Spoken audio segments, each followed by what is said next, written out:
Today's reading is Succubus, an entry from the Monster Encyclopedia book series.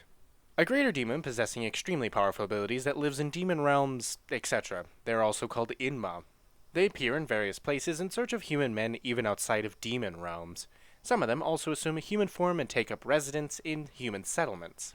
The majority of the monsters that have changed into the form of a woman and begun feeding on human men have done so due to the influence of the current demon lord. However, the succubi are a race that have always had the form of a woman and fed on mana, even in bygone ages. In order to meet the desires of a wide variety of types of men, they range from having a full, voluptuous body to having a body that stays like that of a child and never grows.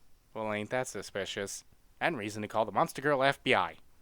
Despite the variations, all are beautifully lewd, arousing the desire of men. Just as their appearances vary greatly, so too do their personalities. But every succubus has in common being extremely lustful and dedicated to the pursuit of pleasures.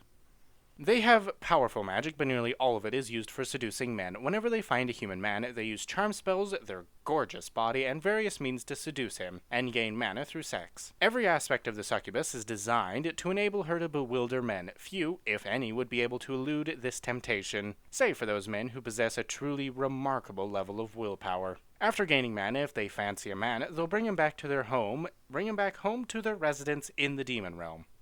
Also, they do attack human women as well. In that case, they pour demon mana into their partners through sex and change them into succubi like themselves. Humans who have just barely been changed into succubi are called lesser succubi. Additionally, succubi can transform men as well. Through intercourse with a succubus, eventually a man will become full of demon mana, which will transform him into an incubus.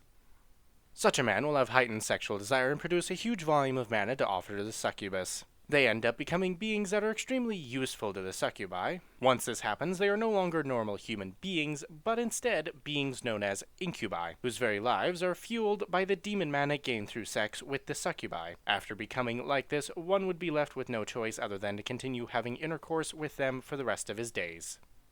Furthermore, the current demon lord, who changed all the monsters into having the form of a woman, is a kind of succubus. In the era of the former demon lords, the succubi were merely a medium-ranked race of demons, but thanks to the rise of the current demon lord, who is a succubus, the rank of all succubi have gone up greatly as a result.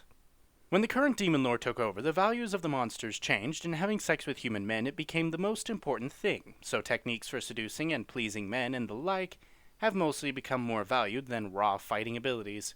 This is why the monsters acknowledge them as being superior.